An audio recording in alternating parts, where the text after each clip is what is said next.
In order to use a large centrifugal water pump with high-cost performance, this simple processing workshop uses traditional sand casting. Although the equipment used is relatively old, the final product is very special because it uses sand casting. The first step is to trim the sand boxes used to glue the water pump. The masters will first carefully trim and polish the inappropriate positions. After trimming them based on experience, some magazine masters will use a blower to clean them. In order to facilitate subsequent demolding, the masters also need to apply mold release agents inside. These demolding agents speed up production efficiency. It dries quickly because the water pump body is hollow in the middle. At the same time, the masters also need to make sand cores installed in the middle. For their more professional processing factories, some sand cores have been made in advance. The structure of the sand box is 2 layers above and below. In order to facilitate splicing, the sand core also adopts this structure. Some sand core masters will carefully polish the surface and then apply mold release agents on the surface in order to prevent the sand core and the sand box from sticking together. A release agent needs to be applied to the joints. Then, the sand box with glue columns can be made by the high-end crane.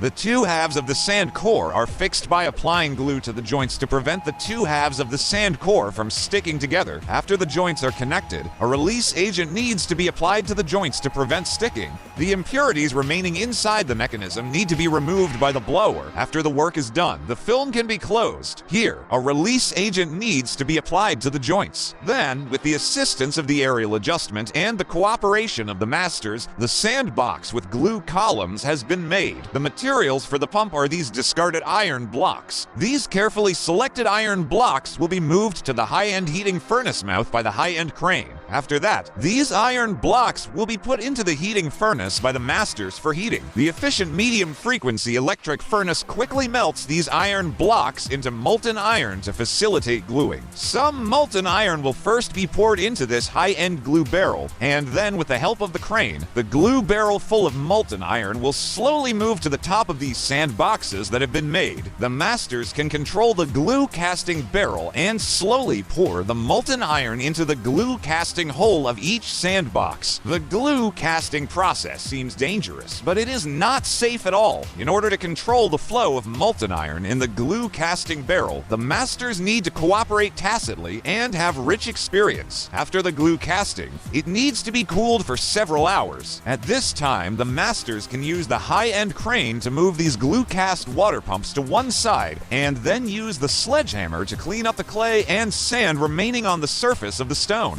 In order to achieve the required accuracy, the masters also need to perform detailed processing. First, they need to use a lathe to process and cut the surface. When fixing this weak water pump, although there is a high-end crane to assist, the master also took great pains to fix it firmly. The first thing to be processed is to process the connection of the pump surface to make it smooth. It is convenient for subsequent splicing and high surface sealing. Because the water pump is irregular, the speed of the bed is very low during processing. After several hours of processing, the master finally processed it. Then the next step of processing can be carried out. Although the processing equipment they use is relatively old, fortunately, at this time the masters need to open the positioning hole at the connection of the water pump. To ensure that there is no deviation in the space, the masters directly use the special connection method bar as a comparison, and then draw on the water pump housing. In order to prevent the drill from slipping when opening the hole, the positioning hole is knocked out by the word. The preliminary preparation work is completed. The efficiency of opening the hole is also quite fast. The required bolt hole position. After more than 10 minutes of hard work, the water outlet of the water pump is finally opened. It is also necessary to open the fixed thread, so they first use the model to mark it, and then use the washing bed to open the required fixed hole position at the mark. With the skilled operation of the master, the water pump housing has been processed. Then they can use the aerial adjustment to assist. Install it inside the shaft city body, and then install the spring shaft in place. Then they can install this huge shaft city. During installation, because there is no high-end press, the 2 masters directly use a small hammer to knock. After the shaft city is installed in place, the external fixed side cover can be installed immediately. The city body and the water pump are all fixed by bolts. To install the mechanical seal ring, use a scraper to measure the horizontality of the pump shaft to ensure that there is no deviation. After the bottom is installed, the closed hydraulic wheel can be installed in place. The master will tighten the top fixing nut to the appropriate torque to seal the shell. The masters use a simple and durable butter rope. The heavy pump shell masters use high-end aerial adjustment to assist in splicing. The masters only need to control the angle between the water pumps. The whole splicing process is also very fast and it is over. It is beautiful, and also to prevent rust and stone in the later stage. The masters also need to apply putty for leveling on the surface and then spray a layer of bright paint. This large centrifugal water pump has been made. What do you think of the master's craftsmanship? If there are 10 points, how many points are you willing to give?